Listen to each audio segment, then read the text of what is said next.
Baik, kita mulai Ibu. Bismillahirrahmanirrahim. Assalamualaikum warahmatullahi wabarakatuh.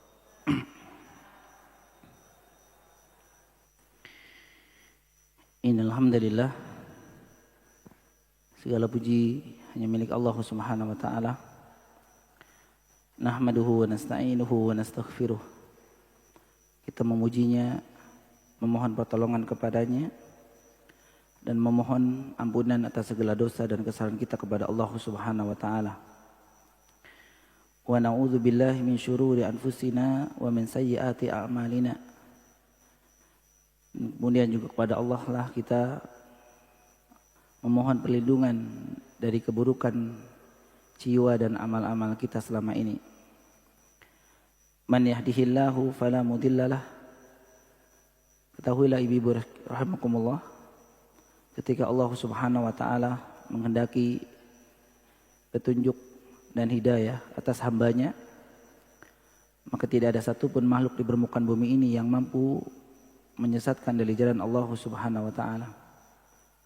Wa man yudlil fala hadiyalah. Demikian pula ketika Allah Subhanahu wa taala menakdirkan hambanya dalam penyimpangan, falidzubillah, dalam kesesatan, maka tidak ada satupun makhluk di permukaan bumi ini yang mampu memberikan hidayah atau petunjuk. Maka bersyukurlah kepada Allah Subhanahu wa taala.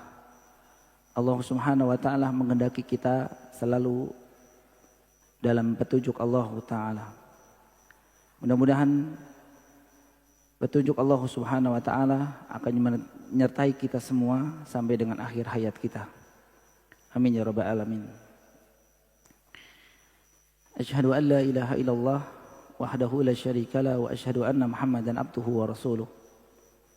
Allahumma salli wa sallim wa barik ala Muhammadin wa ala ali Muhammad.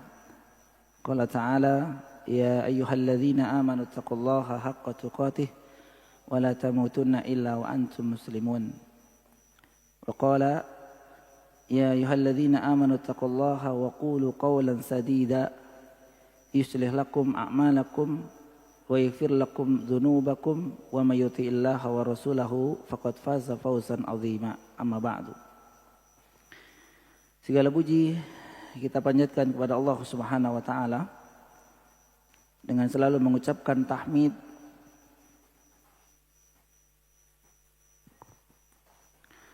pujian kepada Allah Subhanahu wa taala, karena Allah Subhanahu wa taala memberikan kenikmatan berupa ketaatan di pagi yang mulia ini. Kenikmatan untuk selalu dimudahkan dalam ketaatan, dan ini merupakan bagian dari kebaikan yang Allah Subhanahu wa taala berikan kepada hambanya yang dikehendaki. Oleh karena itu seyogianya bagi kita semua untuk selalu bersyukur kepada Allah Subhanahu wa taala, karena Allah Subhanahu wa taala memberikan kemudahan atau memberikan nikmat ketaatan buat kita semua. Sebagaimana Allah Subhanahu wa taala berfirman dalam hadis qudsi yang diriwayatkan Imam Muslim dalam kitab sahihnya, "Faman wajada khairan falyahmadillah." Barang siapa yang mendapatkan kebaikan, maka hendaklah ia memuji Allah Subhanahu wa taala. Hendaklah ia memuji Allah Subhanahu wa taala. Dan di antara kebaikan yang Allah berikan kepada hambanya adalah kemudahan dalam ketaatan. Ya, dimudahkan untuk melaksanakan ketaatan kepada Allah Subhanahu wa taala. Bahkan pada zaman sekarang rahmatullah, ibu-ibu yang dirahmati Allah Subhanahu wa taala, seseorang yang bertekad atau berjuang untuk selalu dalam ketaatan, itu dinilai oleh Allah Subhanahu wa taala sebagai jihad. Sebagai jihad, ya, fi sabilillah. Di mana Nabi sallallahu alaihi wasallam pernah bersabda, afdalul jihad antujahida nafsaka li ta'atillah atau kama qala sallallahu alaihi wasallam. Sebaik-baik jihad atau seutama-utamanya jihad adalah menjihadkan diri kalian untuk selalu taat kepada Allah Subhanahu wa taala. Ya, oleh karena itu ibu rahimakumullah, duduknya kita di tempat yang mulia ini adalah merupakan salah satu dari jihad fisabilillah. Ya. Yang tentu dengan dimudahkannya oleh Allah Subhanahu wa taala kita berjihad di pagi yang mulia ini, mudah-mudahan kita termasuk bagian orang-orang yang dikehendaki kebaikan oleh Allah Subhanahu wa taala. Karena Nabi sallallahu alaihi wasallam bersabda, "Man yuridillahi bihi khaira yufaqihu fid din," atau kama qala sallallahu alaihi wasallam. Hadis ini sering kita dengar Ibu ya. Barang siapa yang dikehendaki kebaikan oleh Allah Subhanahu wa taala, maka tandanya Ibu, dirinya akan difahamkan oleh Allah tentang agamanya. Difahamkan oleh Allah agamanya. Dan tentu Ibu rahimakumullah, untuk memahami ilmu agama kita ini tidak bim salabim ya. Bim salabim. Akan tetapi penuh perjuangan, penuh pengorbanan, di antaranya dengan menuntut ilmu. Ya, di antaranya menuntut ilmu. Menuntut ilmu ya, bagi orang-orang yang mungkin belum terbiasa amat sangat berat. Amat sangat berat. Karena dari waktunya ya, kemudian juga tenaganya itu bisa berbenturan dengan keinginan-keinginan kita yang lain. Coba ini hari mendung Ibu ya. Mendung, adem ya. Enaknya ngapain Bu? Enaknya pokoknya kayak gitu Ustaz. Tiduran, pegang HP, selonjoran ya. Pokoknya enaknya ya kayak gitulah. Atau mungkin ada teman yang ya, yuk kita tawaf yuk. Tawaf di mana? Di pasar gitu. Tawaf di pasar itu, muter, pulang lagi, nggak dapat apa-apa sebenarnya. Cuma pengen gitu. Atau keinginan-keinginan yang lain. Tapi Masya Allah wa tabarakallah, hati kita tidak ke sana ternyata. Hati kita di pagi hari ini mempersiapkan, ya, bersiap untuk menuntut ilmu. Dan ketahuilah ibu rahimakumullah, ini merupakan nikmat besar. Karena banyak dari saudara-saudara kita yang belum diberikan nikmat ini. Berat untuk melangkahkan kedua kaki, ya, untuk menghadiri majelis ilmu. Kenapa kita bergegas? Bahkan mungkin dari semalam sudah bersiap diri.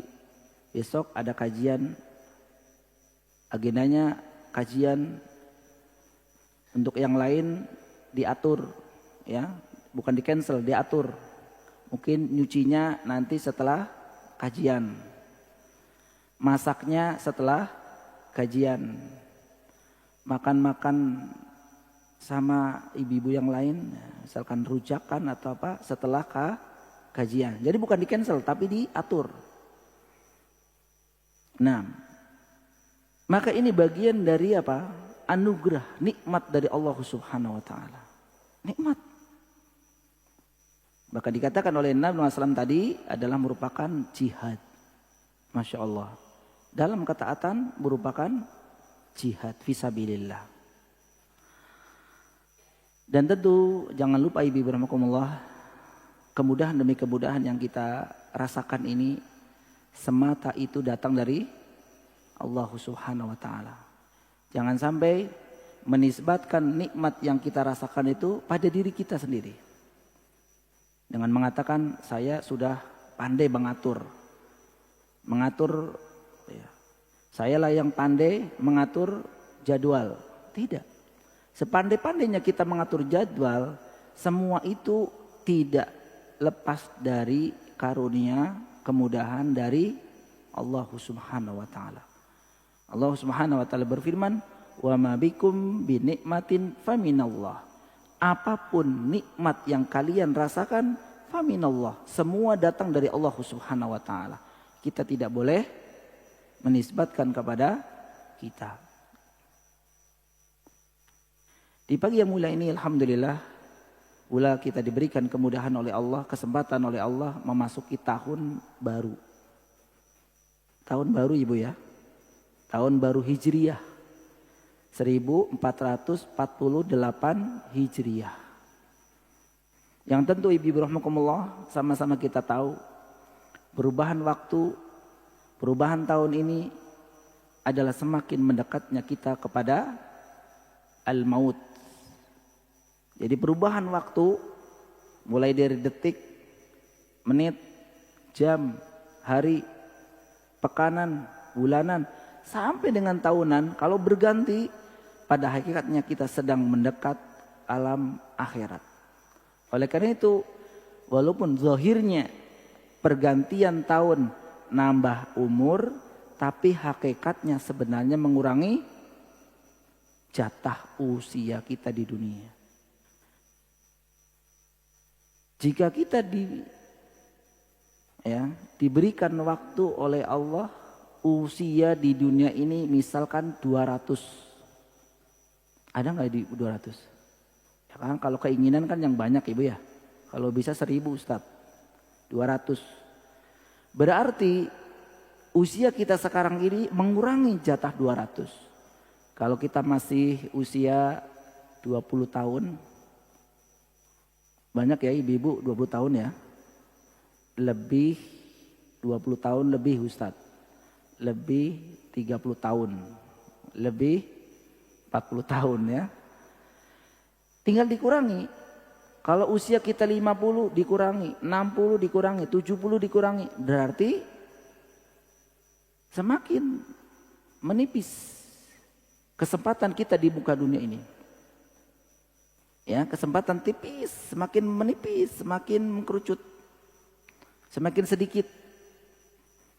Tenang Ustadz, usia kita masih 150 tahun lagi. Ya kalau 200, kalau 200, kalau 100 dikurangi 50, tinggal 50.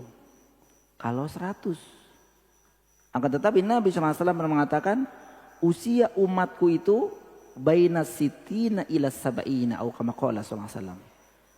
Jadi usia umatku itu kata Nabi itu tidak jauh dari 60 sampai 70 tahun katanya. Kalau ada yang lebih dari 70 tahun, qalil. Sedikit sekali. Bisa dihitung dengan jari. Mungkin ibu, orang tua ibu ada yang 90, 100, ada ya. Tapi bisa dihitung dengan jari, paling berapa? Bahkan ternyata hari-hari ini atau zaman ini banyak yang diwafatkan oleh Allah Subhanahu wa taala sebelum usia 60 tahun. Ada yang 30 tahun, ada yang 40 tahun, ada yang kurang dari itu. Bahkan usia-usia belia. Usia-usia belia. Masih sekolah SMP, SMA, masih kuliah, itu Allah wafatkan. Oleh karena itu yang masih muda-muda jangan tenang ya. Mungkin ibu mengatakan untung saya udah tua. Ya semua itu karunia Allah Subhanahu wa taala jika kita masih diberikan waktu. Karena kematian memang tidak harus menunggu tua. Karena kematian tidak harus menunggu sakit. Ada orang yang masih muda, nah tadi disebutkan, ibu kalau yang masih aktif di medsos ya, di medsos media sosial, itu dibuat pusing Bu dengan berita-berita, kabar berita kematian. Ya, usia-usianya masih 17, 18, 19, 20, masih muda-muda. Jadi kalau ada yang mengatakan aku masih muda ini, masih banyak yang usia muda yang justru diwafatkan oleh Allah Ta'ala. Kemudian dan mengatakan aku masih sehat ini. Karena dia image-nya sakit itu penyebab meninggal. Ternyata yang sakit masih awet sakitnya. Tapi yang sehat pada meninggal. Ya. Oleh karena itu ibu rahimakumullah, kematian tidak ada yang tahu kapan datangnya dan di mana. Bagaimana Allah Subhanahu wa taala berfirman, "Wa ma tadri nafsum bi ayyi ardin tamut" di surat Luqman ayat terakhir. Tidak ada satu jiwa pun yang mengetahui di mana dia akan diwafatkan oleh Allah Subhanahu wa taala. Di mananya saja tidak tahu, apalagi kapan, bagaimana, seperti apa. Ghaib itu milik Allah Subhanahu wa taala. Ilmunya, pengetahuannya, informasinya milik Allah Subhanahu wa taala. As-sa'atu faj'atan. Kematian itu selalu datang tiba-tiba. Emang ada yang siap? Coba ibu mau tanya, siapa yang pengen meninggal hari ini? Ada yang siap. Ada yang siap? Nggak ada. Tapi tetap akan datang. Makanya as-sa'atu faj'atan. Kematian datangnya tiba-tiba. Ibu sering mengatakan, baru saja WA-an sama saya. Begitu ya. Baru saja saya ketemu ngobrol. Baru saja. Atau semalam kita ngobrol, semalam kita ngumpul, semalam kita WA-an, semalam kita makan bareng. Hari ini bisa lain. Wa ma tadri nafsum madza taksibu ghadan. Tidak ada satu jiwa pun yang mengetahui apa yang akan terjadi, apa yang akan ia lakukan di esok hari. Oleh karena itu ibu rahimakumullah, masuknya kita di tahun baru ini, terutama masih di bulan Muharram, bulan suci, bulan yang diharamkan oleh Allah Subhanahu wa taala, disebutkan oleh Allah dalam Al-Qur'an tentang kemuliaan bulan Muharram ini. Kemudian juga bulan Muharram termasuk bulannya Allah, di mana Allah Subhanahu wa taala menyatakan bahwa bulan Muharram adalah bulannya Allah. Bagaimana Nabi pernah sabdakan, afdalus siyam ba'da Ramadan siyamu syahrullah al-Muharram atau kama qala sallallahu alaihi wasallam. Sebaik-baik puasa setelah puasa Ramadan adalah puasa Muharram. Ya, sebaik-baik puasa setelah puasa Ramadan adalah puasa bulannya Allah, syahrullah, yaitu bulan Muharram. Di hadis yang mulia ini Nabi mengatakan bulan Muharram termasuk bulannya Allah. Maka kesempatan yang diberikan oleh Allah Subhanahu wa taala di pagi mulia ini, kita masih dihidupkan dalam keadaan dalam hidayah, kemudian dimudahkan untuk memasuki bulan Muharram, termasuk bulan haram dan termasuk bulan yang mulia. Mudah-mudahan Allah Subhanahu wa taala selalu berikan kepada kita kemudahan dalam ketaatan. Amin ya rabbal alamin. Baik ibu rahimakumullah, di pagi yang mulia ini insyaallah kita akan lanjutkan pembahasan kita yang sudah kita awali di pertemuan sebelumnya, yakni masih membahas bab maja'a firriya, yakni belajar atau mempelajari tentang bab riya. Namun sebelumnya saya mengingatkan diri saya pribadi ibu rahimakumullah dan kemudian ibu-ibu, bahwa apa yang kita pelajari ini kita bukan menjas seseorang. Bukan tujuannya nuduh menjas seseorang, tidak. Ibu enggak ikhlas, ibu riya, ibu bukan. Tapi apa yang kita pelajari ini adalah sebagai bahan renungan kita semua, termasuk saya. Karena saya tujuannya untuk menyampaikan ke ibu sebagai perpanjangan lidah saja. Bukan apa yang saya sampaikan ini berarti saya sudah paripurna, belum para jamaah sekalian. Oleh karena itu apa yang kita pelajari di sini, misal ibu mengatakan Ustadz nyinggung saya itu. Ustadz nyinggung saya. Jangankan ibu, saya juga ikut tersinggung. Oleh karena itu sekali lagi ya, belajarnya kita ini ibu rahimakumullah dari awal sampai akhir hari ini, kita niatkan untuk bersama-sama kita bisa mendapatkan hidayah petunjuk dari Allah Subhanahu wa taala. Ya. Terakhir yang kita bahas adalah ibu rahmakumullah. Terakhir yang kita bahas adalah mengenai beberapa keadaan yang berkaitan dengan riya. Ya. Ini yang pertama secara singkatnya. Jadi terakhir yang kita bahas adalah amalan yang terkontaminasi dengan riya. Amalan-amalan yang terkontaminasi dengan riya. Yang pertama yang sudah kita bahas Ibu ya. Bagaimana jika riya itu ada sejak awal? Riya sudah ada, jadi sudah niat riya memperlihatkan amalan soleh agar dipuji, disanjung, diakui. Itu sejak awal. Jadi ada orang yang dari awal udah mau berangkat ngaji misalkan nih. Itu betul-betul niat dalam hati itu pengen dilihat bajunya, dilihat apalagi sandalnya, dilihat ini nih emasnya di sini, di kaki. Makanya nanti jalannya beda, nanti jalannya angkatnya agak tinggi. Biar nanti kedebruk, kerincing. Nah, apa yang dilihat kan? Ya Allah ibu banyak banget. Pokoknya meniatkan dari awal. Bagaimana keadaan orang seperti ini? Kemarin kita jelaskan. Sepakat para ulama. Jika ada orang yang meniatkan riya dalam amal soleh mulai dari sejak awal. Maka amalan tersebut ada 3 konsekuensi. Yang pertama amalan itu tidak diterima oleh Allah Subhanahu wa taala.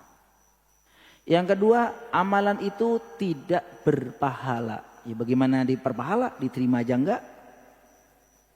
Dan yang ketiga yang lebih rakhis lagi ya, yang disebutkan kerugian besar adalah selain amalannya ditolak, tidak berpahala, yang terakhir ini dia berdosa. Kok berdosa Ustadz? Karena dia melakukan kemaksiatan. Apa kemaksiatannya? Berbuat riya. Karena riya termasuk maksiat.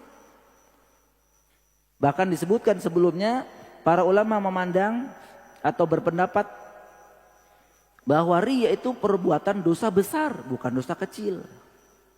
Dengan argumentasi yang pertama, Nabi SAW menyebutkan dosa riya itu diancam api neraka. Diancam api neraka. Kalau dosa diancam dengan api neraka itu dosa besar ibu-ibu.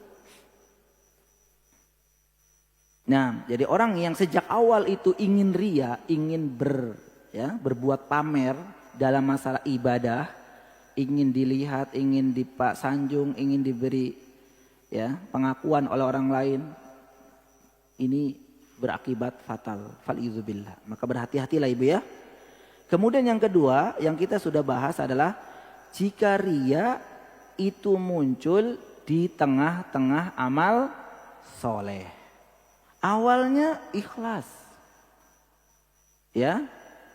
Awalnya ikhlas, terus di tengah-tengah ada godaan. Biasa ya, dari syaitan. Yuwaswis minasyaitan. Syaitan dari mana? Minal jinnati wanas. Bisikan dari syaitan dari jin yang gak kasat mata. Begitu juga bisikan dari syaitan berwujud manusia. Sehingga apa? Dia terpengaruh di tengah-tengah. Dia ikhlas, kemudian muncullah riya. Itulah bukti lemahnya hati kita ibu-ibu rahmatullah. Ya. Lemah banget. Di tengah muncul riya. Maka dalam keadaan seperti ini ada 2 kemungkinan. Kemungkinan pertama, jika dia berusaha mengusir riya tersebut, diusir. Dengan banyak istighfar mungkin, banyak doa, ya Allah ampunilah aku ya Allah, hilangkan dari sifat ria ya Allah, silangkan. Dia berusaha mengusir. Maka para ulama mengatakan berhasil atau tidak berhasil mengusir ria tersebut, dia tetap dicatat amal soleh atau dicatat pahala. Tapi jika keadaan yang kedua, dia justru menikmati. Apa Ibu? Emang nikmat Ustaz? Nikmat. Ria nikmat kan? Nikmat. Karena kan, ibu, Masya Allah. Ibu. Kan nikmat ya. Semakin, dada semakin tinggi kan? Karena dipuji, enak ria. Semakin menikmati, dia sampai dari awal itu, dari pertama munculnya ria sampai dengan akhir. Maka dalam keadaan yang kedua ini melihat sisi jenis ibadahnya. Jika ibadahnya memang merupakan satu kesatuan seperti sholat, maka kata para ulama ini bisa menggugurkan pahala. Tapi kalau ibadahnya antara pertama sampai akhir itu tidak saling berhubungan, maka yang hilang pahalanya yang diriain saja, tapi yang awal tetap dapat pahala. Contohnya apa? Sedekah. Ibu sedekah di luar sih, di pinggir-pinggir jalan. Itu dengan ikhlasnya. Ngasih nasi bungkus, nasi apa saja. Gak ada yang nanya, gak ada bilang saya ini enggak. Tapi giliran ngasih tetangga-tetangga, ternyata ada sikap riaknya. Maka antara ibadah sedekah yang pertama di jalan-jalan dengan sedekah yang ada di sekitar rumah ibu itu kan berbeda ya. Maka yang ria itulah yang tidak dapat pahala. Baik, itu yang kedua. Yang ketiga, yang terakhir yang kita bahas kemarin, tapi ini belum selesai. Ria yang muncul setelah beramal. Coba ya Ibu ya. Ini kan ada pada kehidupan kita, benar tidak Ibu? Ada pada kehidupan kita. Ada yang orang ria dari awal, orang rianya di tengah. Ada yang udah ikhlas bertahun-tahun, udah lewat, gak usah tahun-tahun lah, berapa hari kemudian gitu aja. Atau berapa minggu kemudian dia berbuat ria. Rianya orang yang setelah melakukan amal soleh masuk di bahasan sum'ah. Apa Ibu? Sum'ah itu artinya asal kata dari sami'a yasma'u, mendengar. Jadi kalau sum'ah artinya memperdengarkan. Kalau riya memperlihatkan, kalau sum'ah menceritakan. Kan sama saja Ibu ya. Kan kalau udah memperlihatkan amal kan udah lewat Bu. Maka memperdengarkan, menceritakan amal soleh yang telah ia lakukan dengan tujuan ingin dipuji.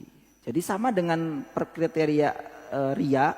Ria memperlihatkan amal soleh kepada orang lain dengan tujuan ingin disanjung, dipuji. Sum'ah memperdengarkan amal soleh yang ia lakukan kepada orang lain dengan tujuan ingin dipuji. Jadi ada mungkin ibu bercerita, ya secara umum namanya sum'ah, menceritakan amal soleh. Tapi kalau tujuannya bukan ingin dipuji, tapi justru ingin memberikan motivasi, maka itu dibolehkan. Contoh apa? Ibu bercerita tentang perjuangan ibu dulu bisa haji, bisa umroh, bisa sedekah, bisa berkurban, bisa hafal Quran. Kepada putra putrinya itu tujuannya apa biasanya? Memotivasi. Bukan ini mamah nih, enggak kan? Tapi biar dia, aku pengen kayak mamah, pengen sama kayak ibu, kayak umi. Perjuangannya diceritakan, muskilah, tidak apa-apa. Ya sampai sama orang lain juga nggak apa-apa, sama tetangga juga nggak apa-apa. Misalkan tetangga lagi bersedih, sedang down, sedang apa? Ngedrop masalah keekonomiannya, masalah apanya. Ibu semangati tetangga dengan menceritakan apa yang pernah aku juga dulu seperti itu Bu. Tapi berkat, terus diceritain memberikan motivasi, tanpa ada embel-embel ingin dipuji, insya Allah itu juga dibolehkan. Nah kalau riya muncul setelah beramal, artinya dia menceritakan sum'ah, menceritakan dengan niat untuk dipuji, maka ini pun termasuk bagian dari hal yang dari pembahasan. Yang pertama, Ibu rahimakumullah, ada yang berpendapat ya, orang yang menceritakan amal solehnya, setelah amal solehnya itu dilaksanakan dengan ikhlas, pendapat pertama adalah dia tetap mendapatkan pahala amal solehnya dulu. Tapi dia tetap berdosa. Apa dosanya? Karena dia berbuat maksiat. Apa bentuknya? Ini pendapat pertama Ibu rahimakumullah ya. Bahwa dia tetap mendapatkan pahala dari apa yang sudah dia kerjakan, tapi dia berdosa. Karena apa? Karena dia melakukan dosa itu berupa sum'ah. Begitu juga adapun pendapat kedua ya. Pendapat kedua, maka ini menjadi pendapat yang dipilih oleh Imam Ibnu Qayyim al-Jauzi rahimahullah ta'ala, bahwa beliau berpendapat amalan yang dulu ikhlas lillah ta'ala, yang awalnya berpahala, itu menjadi hilang pahalanya. Ini pendapat siapa? Ibnu Qayyim al-Jauzi rahimahullah ta'ala. Karena apa? Karena seseorang yang melakukan amal soleh kemudian diikuti dengan amal keburukan itu bisa menghapus amal solehnya. Ya, amal soleh yang dikerjakan di awal berpahala karena ikhlas, karena ittiba, kemudian diikuti dengan kemaksiatan, maka maksiat ini bisa menghilangkan pahala amal soleh yang sudah ia kerjakan. Dalilnya Ustadz, kemarin kita sebutkan, dalilnya di surat Al-Baqarah 264. Di mana Allah Subhanahu wa taala berfirman, "Ya ayyuhalladzina amanu la tubtilu shadaqatikum bil manni wal adha." Wahai orang-orang yang beriman, kata Allah, la tubtilu, janganlah kalian batalkan. Apa yang dibatalkan? Shadaqatikum, pahala sedekah. Dengan apa? Kata Allah, bilman wal adha, dengan mengungkit-ungkit pemberian. Nih, alman artinya mengungkit pemberian, mengungkit sedekah. Wal adha, menyakiti hati si penerima. Nah, dengan dalil ini Ibu rahimakumullah, ternyata sedekah yang dilakukan dengan ikhlas awalnya, sedekah uang, sedekah apa saja yang awalnya ikhlas, tapi diwanti-wanti oleh Allah, ya ayyuhalladzina amanu, yang dipanggil orang beriman. Karena memang orang yang beriman insya Allah amalannya akan diterima. Maka dipanggil bukan ya ayyuhannas, wahai manusia, enggak, tapi ya ayyuhalladzina amanu. Allah peringatkan, la tubtilu, jangan, hati-hati kalian, pahala sedekah kalian itu bisa hilang. Ini menunjukkan bahwa amalan yang awalnya ikhlas dan berpahala, pahalanya bisa hilang. Kalau di ayat ini dicontohkan sedekahnya. Sebenarnya amalan itu bukan hanya sedekah, apa saja. Dengan melakukan dua dosa, alman wal adha. Dosanya apa? Berhubungan dengan sedekah, mengungkit pemberian dan menyakiti hati si penerima. Nah, disebutkan dalam ayat ini pun, lanjutan nanya kan? Kalladzi yunfiqu malahu ria'an nas wa la yu'minu billahi wal yaumil akhir. Seperti orang-orang yang bersedekah karena ria'an nas. Ria'an nas, ingin dilihat oleh manusia alias riya. Wa la yu'minu billahi wal yaumil akhir, dan orang yang bersedekah bukan apa Ibu? Tidak beriman kepada Allah dan hari akhir. Nah, ini dalil Ibu bahwa orang yang non Islam, kalau berbuat baik sebesar apapun oleh Tuhan kita Allah Ta'ala tidak diterima. Tidak diterima. Tidak diterima. Dalilnya ini. Karena tidak beriman kepada Allah. Maka tidak diterima. Ya. Wala yu'minu billahi wal yawmil akhir. Famathaluhu kamathali safwani alaihi turab. Fa'asobahu wabilun fatarakahu solda. Orang yang tadi sedekah, kemudian menyakiti hati penerima, kemudian dia mengungkit-ungkit pemberian, dia beramal soleh karena ri'a annas, ingin dilihat, ya, itu seperti batu hitam, batu hitam yang di atasnya ada tanah ibu ya, batu hitam, batu licin ya, dia ada tanah, kemudian ada tersiram air. Kira-kira tanahnya masih utuh atau hilang? Hilang. Itulah perumpamaan pahalanya bisa hilang gara-gara melakukan keburukan setelah melakukan amal soleh. Nah, ini menjadi dalil oleh Imam Ibnul Qayyim al-Jauziyah rahimahullah ta'ala bahwa amal soleh yang dilakukan dengan ikhlas dan berpahala kemudian diikuti dengan kemaksiatan, maka kemaksiatan ini bisa menghilangkan pahala amal kebaikan. Orang yang awalnya melakukan amal soleh baik, ikhlas, ittiba, kemudian melakukan riya, maksudnya sum'ah, berarti dia setelah melakukan amal baik melakukan keburukan, yaitu sum'ah itu. Beliau mengatakan bisa hilang pahala dari apa yang telah diceritakannya. Ya, dari apa yang telah diceritakannya. Ini dalil yang pertama. Dalil yang kedua yang disebutkan oleh Imam Ibnu Qayyim al-Jauziyah rahimahullah ta'ala yang berpendapat bahwa amal soleh yang dilakukan di awal kemudian diikuti dengan melakukan sum'ah itu bisa hilang pahalanya di surat Al-Hujurat ayat 2. Ini dalil yang kedua ibu ya. Ini biar kita belajarnya betul-betul sempurna insyaallah. Apa bunyinya? Allah Subhanahu wa taala berfirman, "Ya ayyuhalladzina amanu la tarfa'u aswatakum fawqa sautin nabiyyi wa la tajharu lahu bil qawli ka jahri ba'dikum li ba'd an tahbata a'malukum wa antum la tash'urun." Wahai orang-orang yang beriman, janganlah kalian meninggikan suaramu melebihi suara Nabi. Dan janganlah kalian berkata kepada Nabi dengan suara keras sebagaimana suara di antara kalian ya terhadap selainnya.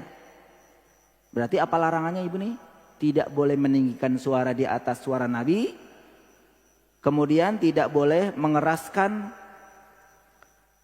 suara sebagaimana kepada Nabi. Meninggikan suara dan mengeraskan suara di depan Nabi tidak boleh. Berarti meninggikan suara, mengeraskan suara di atas suara Nabi itu maksiat, perbuatan dosa. Dan Allah Subhanahu wa taala di akhir ayat ini mengatakan apa? Antahbata a'malukum wa antum la tash'urun. Dikhawatirkan nanti pahala segala amalmu bisa terhapus sedangkan engkau tidak menyadarinya. Dari ayat ini bisa diambil ibrah juga pelajaran atau faidah sama dengan ayat sebelumnya tadi. Bahwa seseorang yang melakukan amal soleh baik itu bisa hilang pahalanya jika dia melakukan kemaksiatan setelahnya. Nah, dari ayat ini melakukan kemaksiatan, maksiatnya apa? Meninggikan suara di atas suara Nabi dan mengeraskan suara di atas suara Nabi, itu maksiat. Maka di sini disebutkan antahbata a'malukum, bisa amalmu itu bisa hilang gara-gara kamu melakukan maksiat, mengeraskan dan meninggikan suaramu di atas suara Nabi. Bahkan kalian tidak menyadarinya.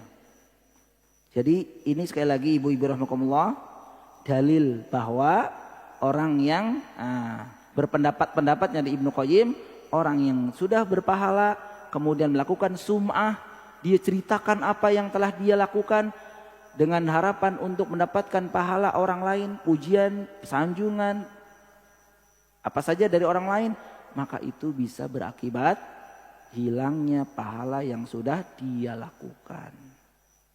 Aduh, ini itu saya Ustadz. Nah gitu kan?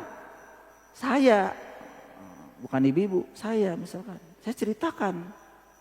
Makanya lagi-lagi ibu kalau seperti ini kan yang tersinggung bukan ibu-ibu doang. Saya juga tersinggung.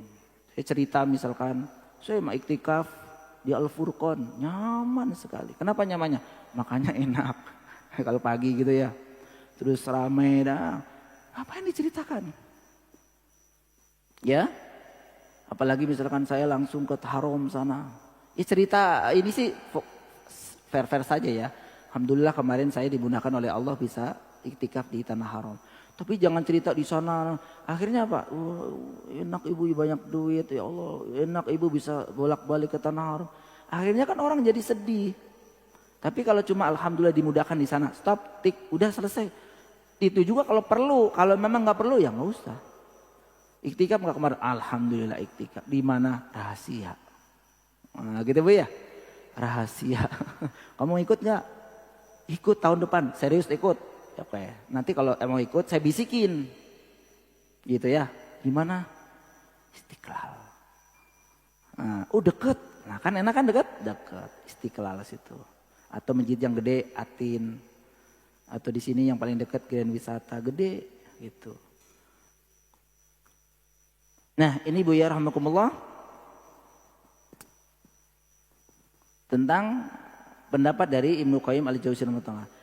Adapun pendapat yang paling rojih yang mana? Apakah pendapat pertama yang tetap berpahala? Ataupun yang kedua yaitu pahalanya hilang? Wallahu a'lam. Yang terpenting bagi kita ibu rahmatullah, lebih baik mencegah dibanding apa ibu? Terjadi. Begitu ya.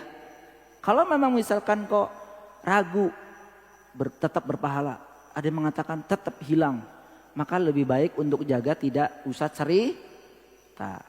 Kecuali memang ada maslahat yang tadi disebutkan, cerita sama anak-anak kita untuk memberi motivasi kepada mereka. Ma muskilah.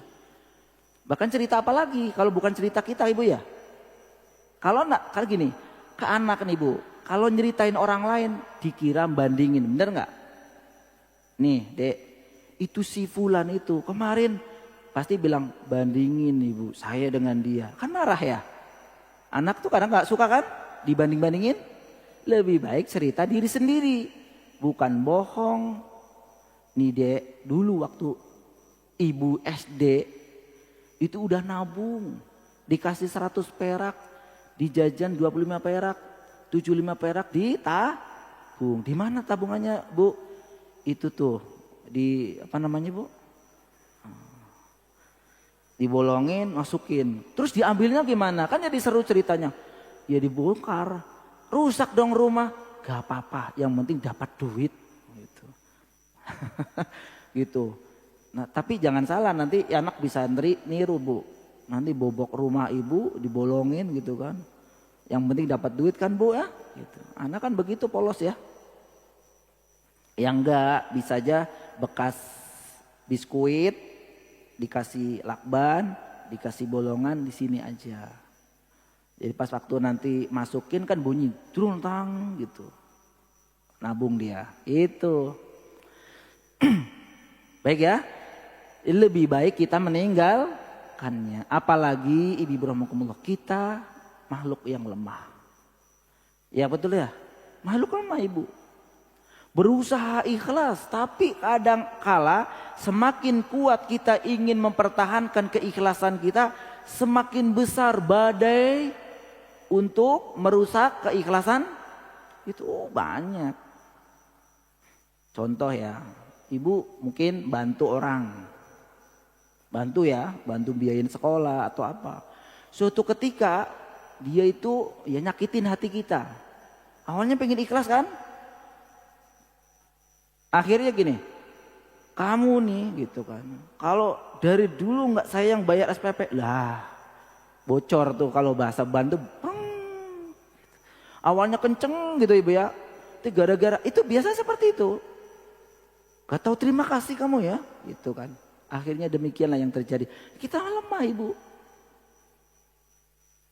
Ya, kita kadang susah atau ya untuk berbuat adil. Makanya berbuat adil gini, ketika membantu itu persoalan lain. Ketika dia lagi nyakitin persoalan lain lagi. Jangan dihubung-hubungin. Susah berbuat adil itu seperti itu. Apalagi kita kalau sudah masuk emosi maksudnya. Kalau udah emosi yang keluar dari lisan kita itu antah berantah. Wah. Tapi setelahnya nyesel. Kenapa? Ya hilang pahala. Maka ada pembahasan selanjutnya. Bagaimana kalau sudah ria terus tobat. Nah itu kan Bu. Kita ikhlas. Kemudian ria. Pas ria baru sadar. Ya Allah hilang pahala saya. Ya Allah ampuni dosaku ya. Tobat dari ria. Bagaimana? Apakah pahala tadi itu bisa kembali lagi atau tidak? Kan begitu sering ya. Ikhlas, ria, ikhlas lagi. Ikhlasnya terakhir. Ya kan? Ikhlasnya terakhir. Ikhlas, ria, tobat, ikhlas lagi. Ikhlas. Nah, pertanyaannya, bagaimana jika orang yang bertobat dari ria, apakah ya yang menjadi pertanyaan, apakah pahala amalan itu bisa kembali atau tidak? Nah, para ulama pun berbeda pendapat di sini. Kita penjelasan ulama, bukan perkataan saya Ibu ya. Saya menyampaikan bagaimana para ulama menjelaskan. Yang pertama, menyebutkan bahwa seorang yang bertobat dari ria tidak akan mendapatkan pahalanya kembali. Ini pendapat pertama. Bahwa orang yang sudah ria, kemudian dia bertobat, maka pendapat pertama, pahalanya tidak kembali. Waduh sedihnya sampai hati. Kenapa Ibu rahimakumullah kok gak bisa kembali? Pendapat pertama ini berargumentasi karena memiliki alasan ya pendapat pertama ini. Amalan yang ikhlas, kemudian ria, kemudian taubat dari ria, ingin kembali lagi ikhlas, maka pendapat pertama pahalanya tidak akan kembali. Kenapa? Memiliki alasan. Alasannya karena hakikatnya dia tidak memiliki amal soleh. Coba saya ajak berpikir bersama-sama. Karena ini argumentasinya ya, alasannya. Karena pada hakikatnya orang itu tidak punya amalan. Emang benar Ustaz gak punya amalan? Ikhlas, ria. Kan berarti hilang kan? Betul Ibu ya? Pertama ikhlas, kemudian ria. Apalagi dari awal udah ria. Berarti dia sebenarnya tidak memiliki amalan kan? Gak punya. Kok amalannya kembali? Apa pahalanya kembali? Pahala yang mana nih? Gitu. Pendapat pertama. Ya. Pendapat pertama tidak mendapatkan pahalanya lagi. Karena hakikatnya dia nggak punya. Apalagi yang rianya dari awal. Dapat pahala nggak? Tidak. Kemudian bertaubat, ya nggak ada lah. Yang kembali nggak ada, gitu kan? Karena amalannya memang dari awal ditolak, nggak ada. Baik. Tapi ketika dia bertobat dari ria, dia bertobat dari perbuatan dosa. Nah, mungkin inilah yang menjadi dia memiliki pahala. Pahalanya apa Ustaz? Pahala bertobat dari ria. Pendapat pertama. Pendapat kedua yang menyebutkan bahwa seseorang yang bertobat dari ria bisa mendapatkan kembali pahala amalannya. Bisa mendapatkan pahala amalannya. Wah, ini dia nih yang cocok dengan kita Ibu ya. Harapan kita kan yang kedua ini kan. Banyak amalan yang udah kita ria, kita tobat. Tobat kepada Allah Subhanahu wa taala. Sehingga dengan pendapat kedua ini, apa yang sudah kita perjuangkan sebelumnya, karena kemudian kita terjatuh ria, kemudian pahalanya bisa kembali lagi kepada kita. Ini harapannya. Nah, dalilnya apa? Nah, kan perlu dalil Ibu rahimakumullah. Dalilnya adalah hadis Hakim bin Hizam yang dia bertanya kepada Rasul sallallahu alaihi wasallam. Ya, Hakim bin Hizam pernah bertanya kepada Nabi sallallahu alaihi wasallam tentang amalan yang ia lakukan dulu sebelum masuk Islam. Berarti dia dulu beramal semasa masih jahiliyah atau semasa masih kafir. Kan tadi disebutkan kafir itu tidak akan diterima. Orang nonis itu kalau kemarin ada yang cerita ke saya, ya. Ada yang ikut nyumbang kurban, ya kan? Ada nonis. Jadi mungkin ada yang ini dia nyumbang kambing, bu kurban. Ya buat kita halal kalau kita nyembelih, insya Allah ya halal. Tapi buat dia pahala tidak. Disebutkan di sini tidak berpahala. Karena apa? Sudah beda keimanan. Ya. Nah, Hakim bin Hizam bertanya kepada Nabi, bagaimana apa yang pernah saya lakukan ya Rasul? Dulu ketika waktu saya masih jahiliyah, masih kafir, belum masuk Islam. Apakah amalan-amalan yang dulu saya lakukan itu bisa berpahala setelah saya masuk Islam? Setelah taubat kan? Dia berkata begini Ibu rahmatullah. Hakim bin Hizam berkata kepada bertanya kepada Nabi sallallahu alaihi wasallam, ya Rasulullah, ara'aita umuran kuntu atahannatsu biha fil jahiliyah. Wahai Rasulullah, apa pendapatmu tentang beberapa perkara atau beberapa kegiatan apa yang saya lakukan biha fil jahiliyah, yang pernah saya lakukan di zaman jahiliyah, minas sadaqah awil ataqah awil silaturahim afiha ajrun. Nah nih, berupa apa yang dilakukan oleh Hakim bin Hizam Ibu? Sedekah, membebaskan budak, menjalin silaturahim, menjalin silaturahim ya. Jadi silaturahminya kuat. Yang pernah dilakukan ia di zaman jahiliyah sebelum masuk Islam. Apa saja itu Bu? Sedekah, terus memerdekakan budak. Yang ketiga, menjalin silaturahim dengan keluarga kuat. Itu kan bagus. Yang pertama sedekah, yang tadi disebutkan tuh. Ada yang ujuk-ujuk di tanggal 13 Zulhijjah ini sedekah dari kami katanya mereka, gitu ya. Karena memang ada orang-orang yang yang agamanya berbeda dengan Islam, kemudian mereka bersedekah di panti asuhan, panti yatim piatu. Sering dengar kan? Ada artis ya, artisnya non Islam. Dia kemudian dia masuk ke panti asuhan. Panti asuhannya Muslim. Kemudian memerdekakan budak. Memerdekakan budak itu suatu perkara besar pada zamannya Ibu. Kemudian juga menjalin silaturahim. Hari ini silaturahim susah, dulu rekat. Apakah afiha ajrun?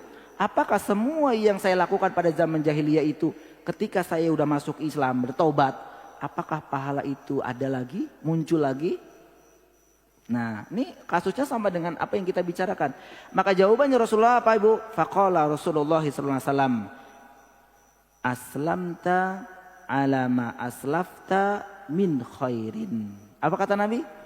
Rasulullah SAW bersabda atau menjawab, kamu masuk Islam dengan kebaikan yang kamu lakukan di masa dahulu. Artinya apa yang dilakukan oleh Hakim bin Hizam dulu pada zaman jahiliyah atau kafir, ketika dia masuk Islam, maka kata beliau, kata Rasulullah SAW, apa yang dilakukan itu menjadi berpahala. Artinya pahala itu balik lagi ke, makanya ini pendapat kedua dengan dalil ini. Seandainya zaman jahiliyah, Hakim bin Hizam saja yang ia lakukan pada waktu apa? Kafir, benar Ibu ya? Aduh kafir ini, masih syirik, masih kafir, sedekah, memerdekakan budak, menjalin silaturahmi, itu dilakukan pada waktu kafir, musyrik. Itu saja masih bisa kembali. Apalagi yang ia lakukan karena riya. Paham Ibu? Orang yang riya itu kan masih muslim, bener nggak? Bener. Orang yang riya itu yang kita bicarakan masih muslim. Amal soleh dengan ikhlas, berbuat riya, berarti muslim. Makanya disebutkan di sini ya Ibu rahimahumullah. Amalan Hakim bin Hizam saja yang dilakukan di waktu jahiliyah, di waktu kafir, di waktu dia seorang musyrik. Saja ketika dia bertobat masuk Islam, Allah Subhanahu wa taala mengembalikan amal solehnya kepada dia, apalagi yang dilakukan oleh orang muslim yang masih berbuat riya. Nah, ini harapan kita Ibu rahimahumullah. Dengan demikian kalau ada atau banyak kita sudah berbuat baik banyak ya, dengan berbuat baik dengan banyak, dengan sering, kemudian kita ya lemahnya kita riya lagi, sum'ah lagi, riya lagi, sum'ah lagi. Maka kita kemudian kita bertobat, ya Allah ampunilah dosaku ya Allah. Apa yang saya lakukan kemarin.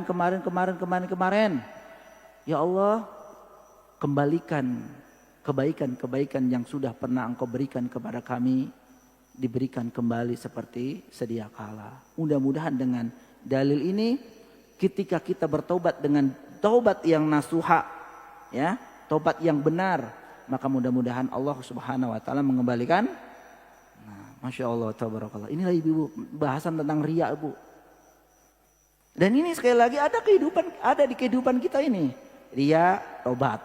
Habis taubat, riya lagi. Gitu ya. Pokoknya ngikutin gitu ya. Habis riya, astagfirullah, saya ceritain lagi nih gitu kan. Udah taubat, arisan, cerita maning. Taubat lagi setelah arisan, apalagi arisannya nggak dapet. Ya, marah lagi, taubat lagi. Besok lagi. Itulah kita. Kita Ibu ya.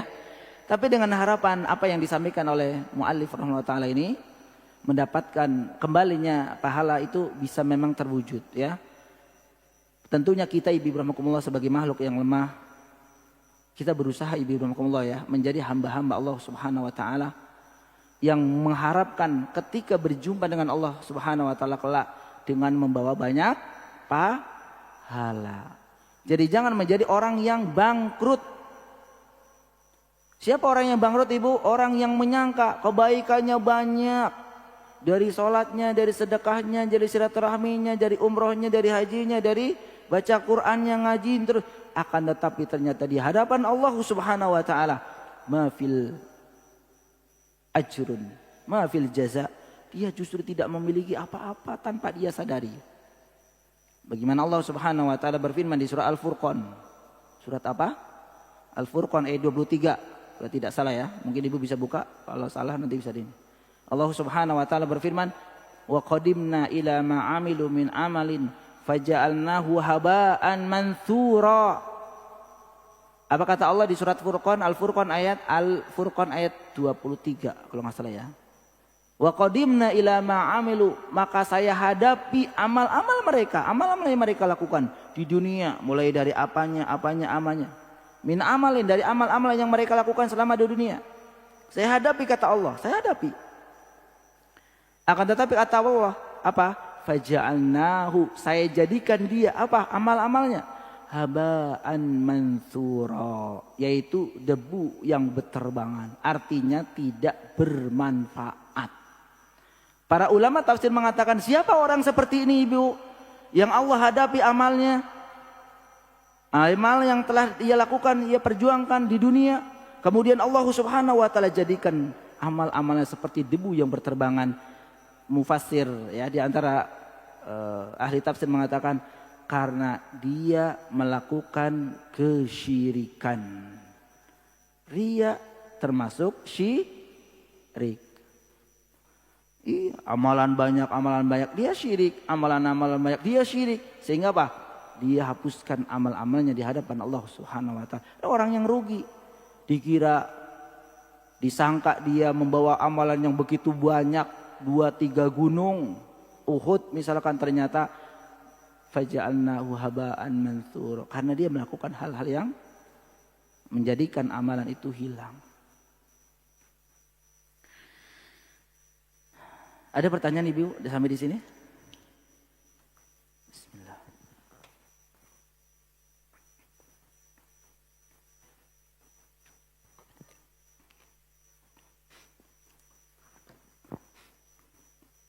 Kemudian yang kita pelajari tentang riya juga,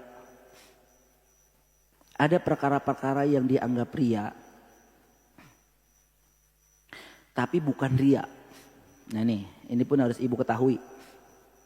Ada perkara-perkara yang dikira riya tapi ternyata bukan riya. Jadi nanti jangan sampai bahkan ada yang mengatakan saya mau bersedekah, aku takut riya, nggak jadi. Kenapa nggak jadi bu? Takut riya. Ada yang alasan seperti ini? Banyak. Ibu kenapa nggak umroh? Lah itu yang umroh selfie. Nanti saya selfie dong. Ya udah, ya ibu jangan selfie. Kenapa jadi nggak berangkat? Gitu ibu ya. Iya, kenapa harus? Jangan contoh yang itu. Sama dengan orang yang bersedekah riya, jangan contoh sedekahnya karena riya. Sedekahlah berusaha ikhlas. Jangan bersedekah menunda sedekah katanya takut riya. Justru para ulama mengatakan, ibu nih, orang yang menunda atau orang yang mengcancel ya, tidak jadi sedekah karena takut riya, kata para ulama, justru orang ini sudah berbuat riya. Jadi kalau kita batalin amal takut riya, itu para ulama mengatakan kita kalau seperti itu kita sudah berbuat riya. Ya, makanya jangan.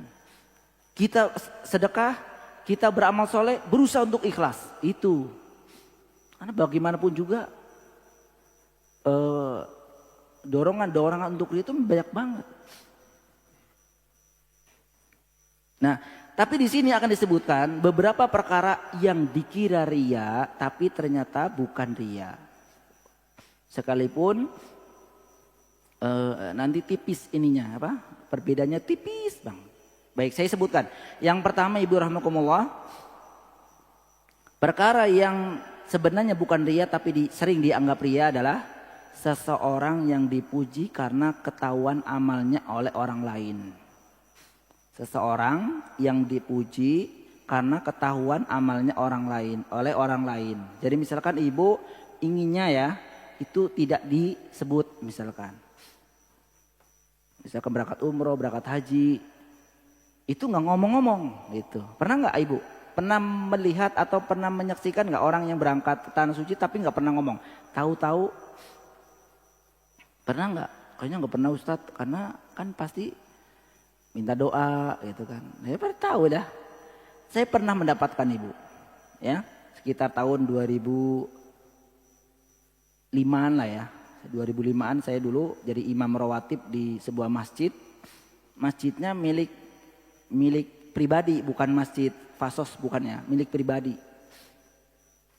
Ya. Beliau berangkat haji. Itu nggak pernah ngomong-ngomong sama orang. Bahkan jamaahnya baru ngeh ibu ya, tahu ngeh kan ya?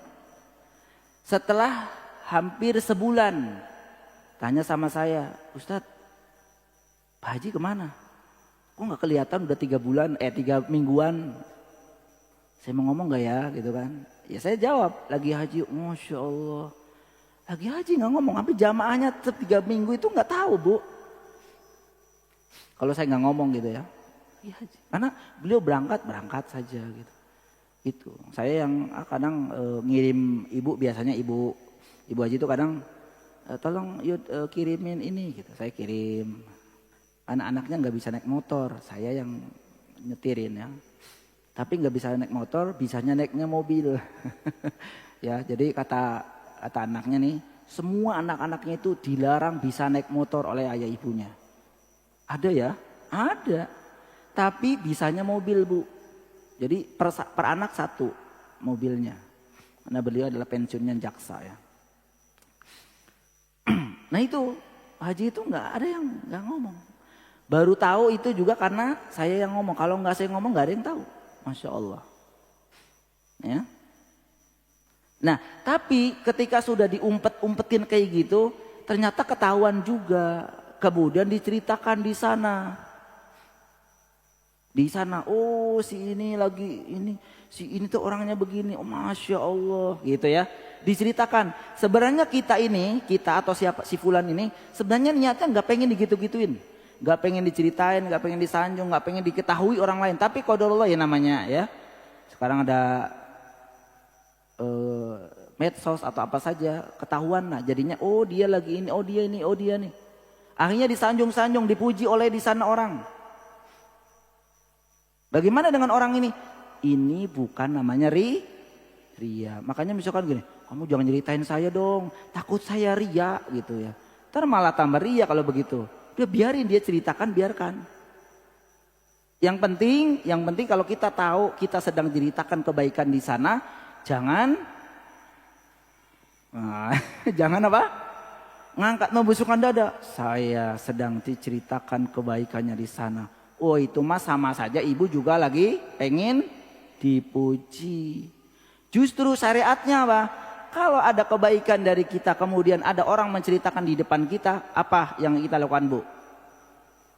Ambil pasir, saburin ke muka dia. Bener nggak kayak gini? Bener nggak? Hah? Hah? Betul ibu rahimakumullah. Ya. Jadi kalau kita dipuji orang di depan kita ibu ya, ketika kita dipuji orang di depan kita, maka selain berdoa kepada Allah Subhanahu wa taala agar apa? Agar kita terjaga keikhlasan kita, tapi juga bisa dilakukan tadi yang saya sampaikan, ambil pasir disaburin ke depannya. Wah, nggak boleh Ustaz. Ada dalilnya ibu rahmatullah. Hadis riwayat Muslim. Idza ra'aitumul maddahina fahthu fi wujuhihi fahthu fi wujuhihim at-turab. Jika kalian melihat orang yang doyan memuji, maka siramlah pasir ke wajahnya. Boleh ibu ya? Tapi jangan beneran kali ya. Pura-pura begini. Itu, jangan langsung ya, nanti berantem ujungnya kan. Tapi ini menunjukkan bahwa kalau kita ingin menolak, kita diceritakan di depan kita kebaikannya, jangan ditolak. Gitu. Saya sahur ya. Gitu. Tapi kalau diceritakan di sana ibu ya, dia menceritakan kita, ternyata itu tidak mengapa. Tidak mengapa. Bahkan ini disebutkan oleh Nabi SAW. Nabi SAW pernah ditanya oleh seseorang tentang pujian atas amalan orang. Pujian orang atas amalannya. Orang tersebut berkata kepada Nabi, "Ara'aitar rajula ya'malul amala minal khair." Bagaimana menurut Anda ya Rasulullah tentang seseorang yang beramal kebaikan lalu orang-orang memujinya. Jadi memujinya di sana. Ada orang beramal kemudian di sana menceritakan, oh Pak Haji itu dermawan, itu memang orangnya pengasih banget, sering bantu orang, terus diceritain. Bagaimana dengan kayak ini ya Rasulullah? Apa kata Nabi SAW? Ara'aitar rajula ya'malul amala minal khair fayahmaduhun nasu alaihi. Bagaimana menurut Anda wahai Rasulullah tentang seseorang yang beramal kebaikan lalu orang-orang pun memuji kepadanya? Qala sallallahu alaihi wasallam. Nih jawabannya ibu. Kalau ada orang yang beramal soleh, dia ikhlas sebenarnya, tapi ternyata diketahui oleh orang lain, kemudian diceritakan kebaikan oleh seseorang di sana, maka Nabi mengatakan tilka ajilu busyral mu'min. Apa kata Nabi dengan keadaan seperti itu? Itu kabar gembira yang disegerakan bagi seorang mukmin. Artinya apa? Orang yang beramal soleh ikhlas, nggak pengen diketahui orang lain, ternyata ketahui orang lain, dan kemudian dipuji oleh orang-orang di sananya. Kata Nabi, itu balasan kebaikan bagi orang mukmin yang disegerakan di dunia. Masya Allah. Jadi boleh kan? Boleh. Akan tetapi dengan syarat Kalau memang dia udah tahu, dia diceritakan kebaikannya di sana, jangan ujub, jangan tahu nggak apa yang diceritakan di sana? Itu saya itu. Oh kan, berarti ibu sama aja pengen viral. Tahu nggak yang kemarin itu bapak-bapak bercerita katanya ada ibu-ibu yang begini-begini. Tahu nggak siapa? Nggak tahu. Ini di depan kamu ini. Saya emang. Lah iya, coba tanya. Oh, akhirnya ternyata jangan. Kalau seperti ini berarti gugur semua. Gitu ya. Bisa gugur semua. Karena apa? Seorang yang dipuji tersebut ternyata ujub, bangga diri dengan pujian orang lain. Inilah yang perjuangan besar kita ini ketika kita meniatkan ikhlas, akan tetapi ada aja orang yang mengganggu keikhlasan kita dengan cara memujinya lah. Itu dia ibu, makanya kita makhluk yang lemah. Ya kan? Udah ikhlas. Ikhlas itu bukan omongan ya ibu ya. Aku udah ikhlas, aku ikhlas. Bukan hanya ucapan, hati. Karena an-niyatu mahalluha fil qalbi. Niat itu tempatnya di hati. Enggak, walaupun ibu mengatakan 1.000.000 kali ikhlas, hatinya bilang tidak ikhlas, yang dicatat hatinya. Makanya ikhlas itu nggak bisa diomongin, gak cuma diomongin, bukan ya, gak cuma diomongin. Tapi dia pernah ngomong ikhlas kok, ya ngomong. Tapi kenyataannya, kalau dia nggak dipuji, merengut. Tahu merengut? Kenapa bu? Aku nggak dipuji. Berarti ibu ini. Nah, ini yang pertama ya. Tapi sekali lagi, tetap hati-hati kalau kita dibicarakan kebaikannya di sana. Ya, berusaha untuk ikhlas, berusaha. Karena memang perjuangan. Ikhlas itu perjuangan ibu rahmatullah. Baik, yang kedua, sesuatu yang biasa dianggap riya tapi ternyata bukan. Yang kedua, menampakkan amal soleh dengan tujuan dicontoh. Menampakkan amal soleh dengan tujuan apa ibu? Dicontoh. Seperti kita orang tua menampakkan amal soleh kita kepada anak-anak itu untuk apa biasanya tujuannya? Dicontoh. Bukan ingin dipuji. Yakin 100% kalau ke anak-anak kita ingin dicontoh. Oh bapak ibu kita begini, dicontoh. Karena bagian dari salah satu dari tarbiyah ya. Tarbiyah dari sekian metode pendidikan. Sekarang kan metode pendidikan banyak bu ya. Metode ini, metode itu, metode ini banyak. Tapi sebenarnya metode dari sekian metode pendidikan anak itu kembali kepada tauladan. Tauladan. Ya walaupun ada sebelumnya. Coba ibu. Metode pendidikan yang pertama. Sebelum tauladan itu apa ibu? Tarbiyatul aulad, pendidikan kepada anak. Itu yang pertama kali itu apa? Sebelum tauladan. Ayo ibu.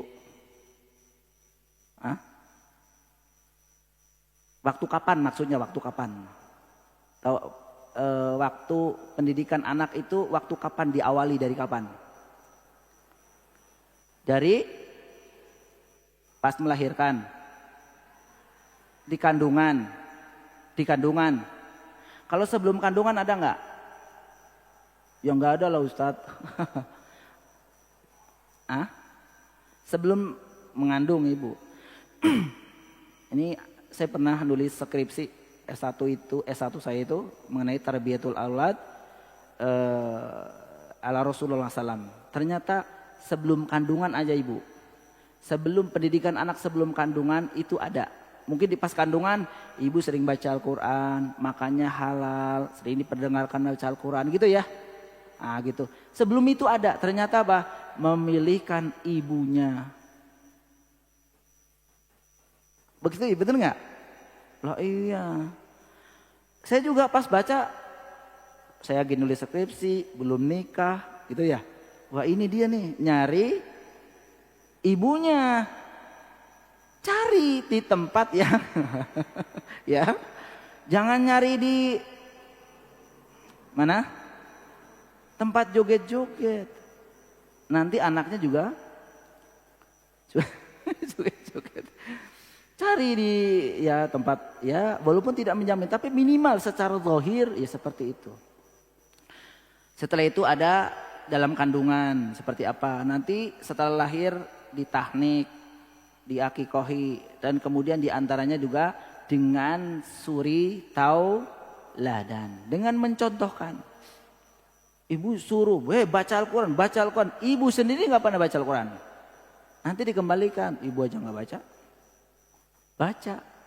Kita nyontohin aja belum dicontoh, bener nggak Bu? Apalagi belum noncontohin. Nah, orang yang menampakkan amal soleh agar dicontoh itu seyogianya aslinya bukan termasuk ria. Perkara ini penting. Ada seorang guru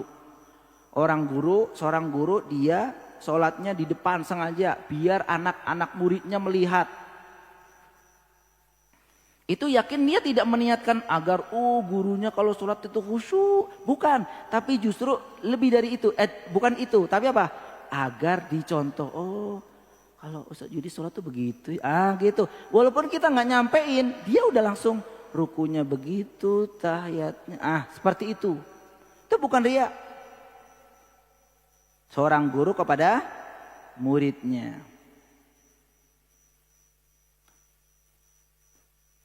Atau sedekah.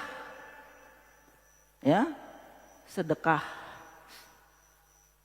Memulai bersedekah dan kemudian dia itu agar dicontoh, muskilah, tidak apa-apa.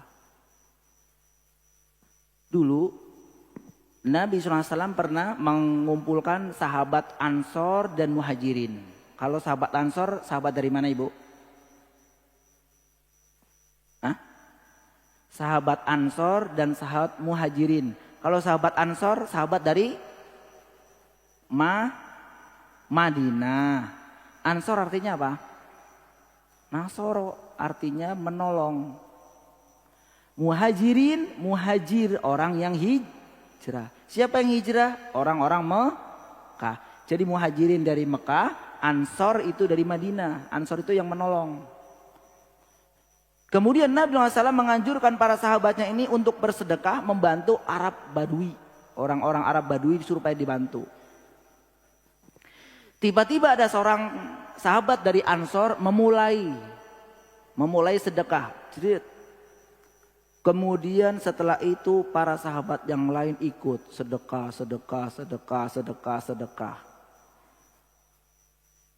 Kemudian Nabi SAW ingin memuji sahabat Ansor yang pertama kali sedekah itu. Yang kemudian dicontoh oleh sahabat yang lain. Ingin memujinya tapi tidak secara langsung. Nabi bersabda, man sanna fil islami sunnatan hasanatan falahu ajruha wa ajru man amila biha ba'dah min ghairi an yanqusa min ujurihim syai'un. Nabi mengatakan barang siapa yang memulai mengerjakan perbuatan baik dalam Islam, maka dia akan memperoleh pahala dari apa yang ia lakukan dan dia mendapatkan pahala dari orang yang mengikuti. Yang mengikuti 100, dia dapat 100. Tanpa mengurangi pahala orang yang mengikuti tadi. Nabi bersabda seperti ini sebenarnya ingin atau sedang memuji kaum orang Ansor yang pertama kali apa? Bersedekah. Kemudian diikuti oleh. Makanya kalau ada edaran sedekah. Masih kosong. Yang lain dulu lah. Yang lain dulu katanya. Kenapa enggak ibu duluan? Tulis ibu ya. Enggak apa-apa kan? Kalau untuk contoh kan. Ibu fulana 10 juta. Wow. Nanti ibu itu aja 10 juta. Saya 20 juta. Oh, ibu dapat pahala dari orang yang mencontoh. Jadi jangan yang lain dulu lah. Ibu terakhir nomor 36. Nyontoh ini. Dia yang dapat pahala tuh ini nih. Ya. Di pertama nggak apa-apa. catat dulu. Bismillah 100.000. Gak apa-apa tulis. Nanti tambah lagi di bawah. Hamba Allah. Ibu lagi sebenarnya itu. Ini mau buat penarikan saja nih. Ibu niatnya 1.000.000 sebenarnya. Tulis 100 dulu. Bawahnya hamba Allah 900. Sebenarnya 1.000.000 ya. Trik itu namanya Bu. Trik. Ya.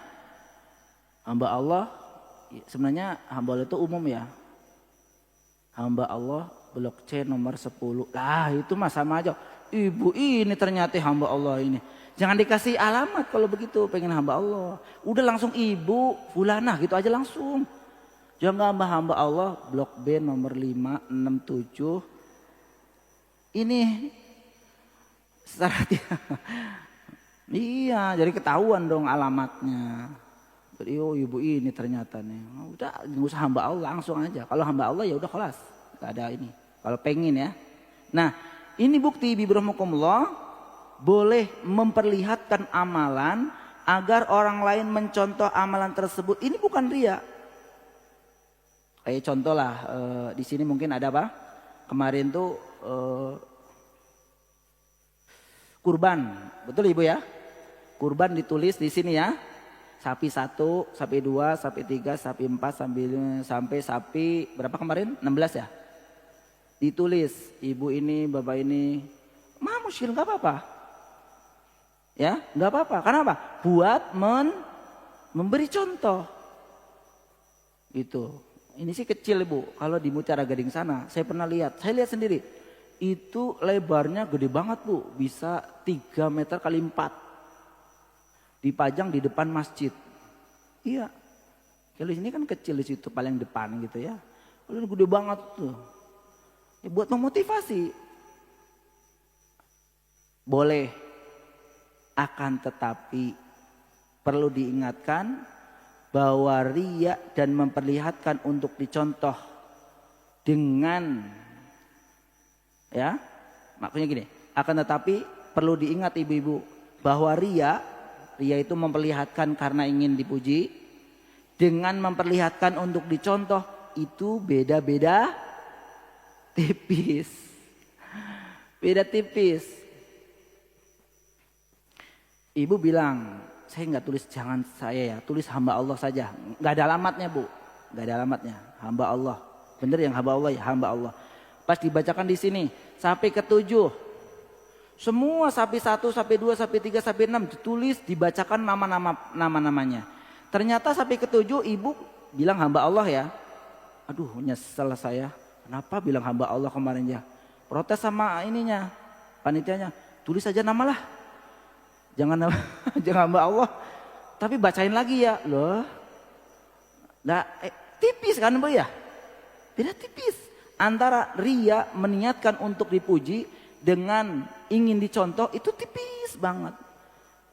Itulah kita perjuangan kita untuk ikhlas itu luar biasa ibu rahmatullah. Tapi kalau memang betul ya kita bisa hanya niat untuk memperlihatkan, untuk memberi contoh nggak apa-apa. Tapi kalau hati kita, ini lebih tahu kan kita ibu ya. Aku melemah Ustadz, saya melemah kalau saya ingin katanya untuk dicontoh itu lemah banget saya nggak bisa. Kayaknya ujung-ujungnya ria juga. Maka apa kata Nabi SAW?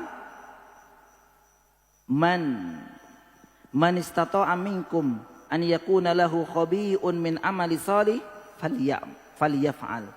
Barang siapa di antara kalian yang mampu memiliki amal soleh yang tersembunyi, maka lakukanlah. Ini anjuran Nabi ibu. Anjuran siapa? Nabi SAW. Apabila engkau mampu untuk menyembunyikan, lebih baik lakukan sembunyi aja. Yaitu hamba Allah, jangan dicatat alamatnya. Dan jangan protes. Nanti kalau orang-orang nyari, hamba Allah itu siapa sih yang sampai ke-7? Nanyanya sama kita lagi. Siapa sih? Wallahu a'lam. Gitu jawabannya. Jangan sini, saya bisikinnya. Tapi jangan bilang-bilang ya. Emang apa? Tuh saya. Ya.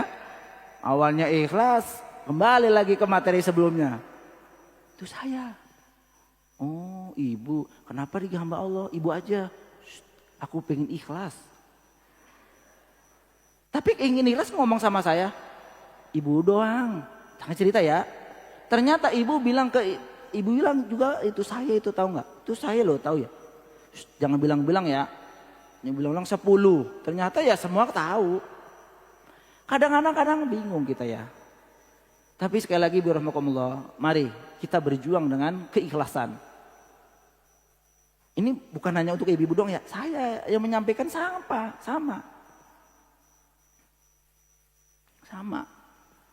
Inilah yang terjadi.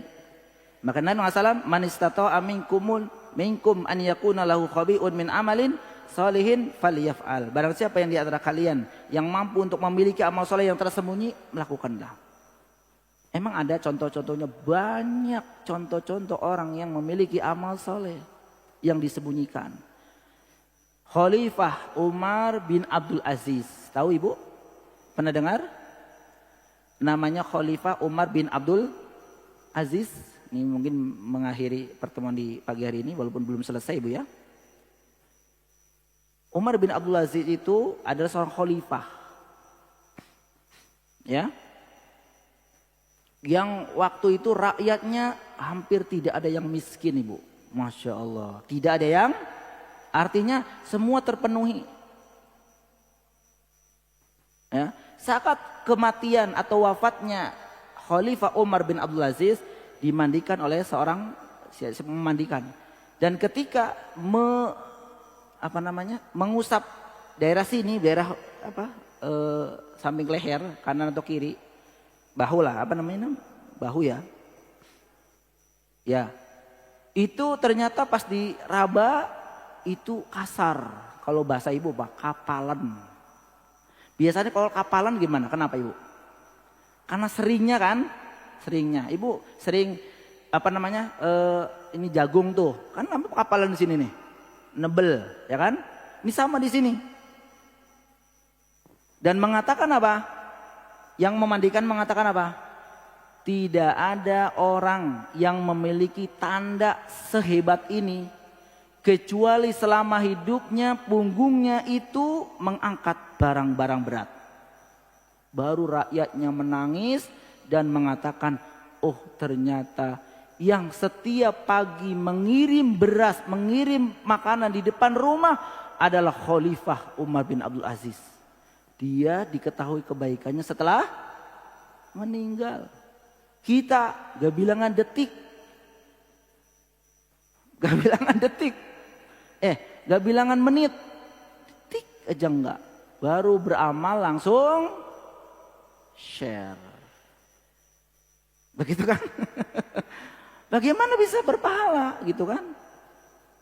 Kalau niatnya tidak ikhlas ya. Kalau niatnya untuk dicontoh, wallahu a'lam bishawab.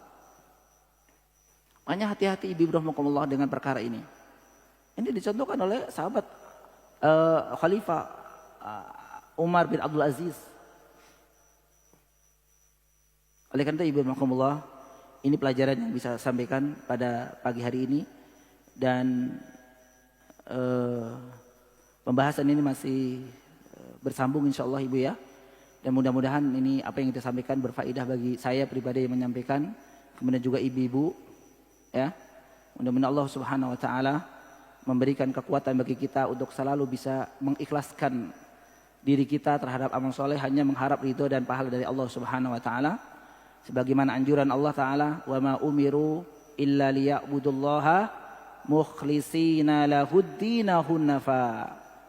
Kita diperintahkan oleh Allah Subhanahu wa taala untuk beribadah kepadanya, untuk mengikhlaskan diri kita kepada Allah Subhanahu wa taala. Baik ibu rahmatullah, demikian yang bisa saya sampaikan. Jika ada kata atau penyampaian yang salah, itu dari kebodohan saya pribadi, dan kebenaran hanya milik Allah Subhanahu wa taala. Kita insyaallah ketemu lagi di pekan atau di bulan akan datang. Kita akhiri pertemuan ini dengan doa penuh majelis. Subhanakallahumma wa bihamdik asyhadu an la ilaha illa anta astaghfiruka wa atubu ilaik. Wassallallahu ala Muhammad. Assalamualaikum warahmatullahi wabarakatuh.